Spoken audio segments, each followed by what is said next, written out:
Further आपके पास यहाँ पे ऑप्शन दे रहा है कि हमने जो फोटोज के अंदर एल्बम क्रिएट करना होता है वो कैसे क्रिएट करते हैं। आप फोटोज पे क्लिक करो तो यहाँ पे आपको जो पिक्चर्स दिखा रहा है सारी आपकी फोटोज वो दिखा रहा है जो आपके आपके पेज पे अपलोडेड है। अब एल्बम में आ जाए तो यहाँ पे एल्बम वाइज आपको दिखा रहा होगा सारे आपके एल्बम क्रिएटेड है। आपने कोई नया एल्बम क्रिएट करना तो आपको क्रिएट एल्बम की ऑप्शन दे रहा है। आप क्रिएट एल्बम पे क्लिक करें। क्रिएट एल्बम पे क्लिक करने के बाद आपने यहाँ पे अपने एल्बम का नेम देना है। एल्बम का नेम देने के बाद जैसे कि आप हम सोशल मीडिया की बात कर रहे हैं, हम यहाँ पे एल्बम लिख रहे हैं सोशल मीडिया मार्केटिंग के रेलिवेंट ही हम यहाँ पे कोई पिक्चर्स ऐड करना चाह रहे हैं उसके अंदर।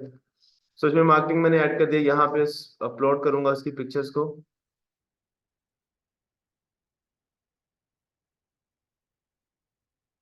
इसी को ले लेते हैं एग्जाम्पल के तौर में। डबल क्लिक करता हूँ तो मेरी यहाँ पे पिक्चर आ रही है। उसकी डिस्क्रिप्शन अगर आपने लिखनी है उसके अंदर स्पेसिफिकली, अगर आपने इसको जो आपकी पिक्चर है जितनी पिक्चर्स में ऐड करोगे उनको सेपरेटली आपने डिस्क्राइब करना है तो उसकी डिस्क्रिप्शन आप ऐड करते हो जो कि ऑप्शनल। ठीक है।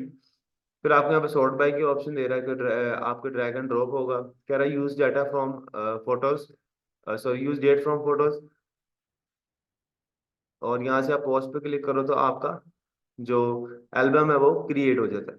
आपका आने वाले यूजर देख सकते हैं कि आपका स्पेसिफिकली सोशल मीडिया मार्केटिंग पे जो एल्बम बना हुआ है, अगर आप उसने सोशल मीडिया मार्केटिंग के रेलिवेंट कंटेंट देखना है तो वो सोशल मीडिया मार्केटिंग एल्बम पे क्लिक करेगा। और आपके सोशल मीडिया मार्केटिंग वाले एल्बम के अंदर जाके जो भी आपका कंटेंट होगा वो सारा आप वहां से उसको देख के जो भी इसकी रिक्वायरमेंट होगी इसको फुलफिल कर रहा होगा।